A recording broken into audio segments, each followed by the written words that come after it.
Hello and welcome to this week's Forex Review. My name is Michael Frentiades. I'm the Chief Economist here at XM, and with me is our currency analyst Rafi Boyajan. So Rafi, I think this week's main event was, of course, the Fed meeting. It was one of those 4 meetings every year that we have, also a press conference by the chair, as well as an update on economic forecasts and the dot plot, as we call it. What do you have to say about it? What did it signify for the market? Well, the Fed was a bit more hawkish than what many were expecting at the September meeting. They did make that historic announcement regarding the balance sheet. As expected, the Fed will begin in October reducing the reinvestments it makes from the proceeds of the maturing treasuries and mortgage-backed securities. Currently, the balance sheet stands around $4.5 trillion. So they will gradually start reducing that up with a monthly cap at the moment starting at $10 billion, rising to $50 billion in 12 months' time. But the biggest surprise, or what many were more focused on, was the latest quarterly projections.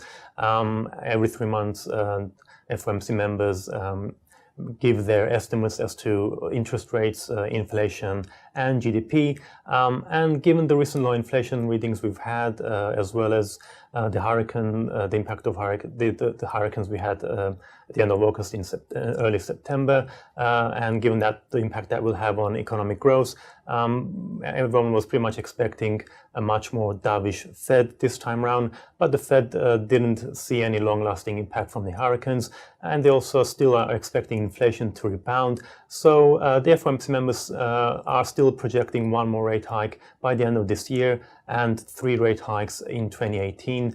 That's unchanged from the June forecast. So that led to quite a bit of a rebound in the US dollar, which shot above the 112 level. I would have to agree that the key takeaway is probably that there will probably be another Fed rate hike till at the end of the year, probably maybe at the December meeting. We'll have to see about those 3 rate hikes, of course, next year. I think those are going to come down, and that's what the market expects. I think it was also very interesting to see the impact of the rhetoric, mainly rhetoric that we had this week around North Korea.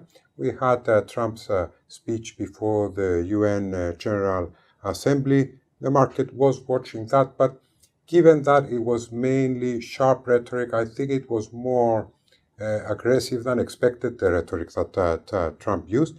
And also there came a sharp response from North Korea, in the sense that they more or less promised that they're going to do an H-bomb test in the Pacific, perform an H-bomb test. So there is also going to be a threat of more sanctions led by the US, even stricter sanctions. But at the same time, I am not getting the feeling that the market is overly concerned, because it sees the North Korean issue more at the level of rhetoric than of action right now. So we'll have to see. Maybe the markets are a little bit more complacent.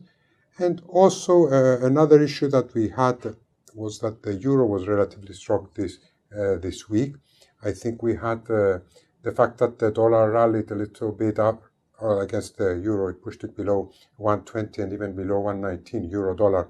But after the Fed meeting, but gradually the euro regained its ground, and we had a positive business confidence, expectations, and other indicators. We are also expecting the outcome of the German elections, of course,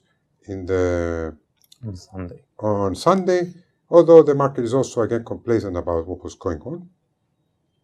And just to round up, maybe not so important pieces of news, but I think the pound was definitely a strong currency ahead of May's speech later today on Brexit. So we are keeping an eye on what's going to happen to UK interest rates, because many are expecting a November hike now, as well as keeping an eye on what is happening with Brexit.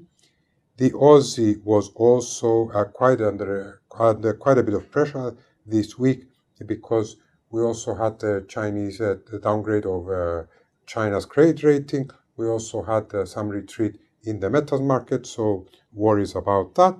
And finally, I would say the Bank of Japan meeting, pretty much a non-event, but we did have a dovish dissenter. One of the new board members said that more had to be done in order to hit the inflation target in maybe 2 years' time. He was a little more skeptical, but the yen didn't get enough of a boost from the risk of that North Korea triggered and is still under pressure. It's, I think, more or less clear that the Bank of Japan is going to be the last central bank that is going to tighten. So having given this roundup, Rafi, if you could please give us what's expected for next week. What are traders going to be looking at? Well, like I said, we have the German elections on Sunday. That's not looking like to be too much of a major risk for financial markets, given that Chancellor Angela Merkel is expected to secure a fourth term. However, a bigger risk we might see from the New Zealand elections on Saturday, where it's quite a close race between the National Party, who's the market's preference, and the Labour Party, whose economic policies are a bit uncertain in regards to tax and spending plans. So we might see a bit of reaction to that if there's any surprises. We also have, from New Zealand, the Reserve Bank of New Zealand holds a monetary policy meeting next week, and like its RBA counterpart, they're likely to stay on hold for the time being. In terms of data, we have Eurozone flash inflation numbers, as well as the German IFO. So following on from the ZEW and the flash PMIs that could potentially signal more strength in the German economy. We're going to have quite a few Japanese data with inflation, household spending, unemployment.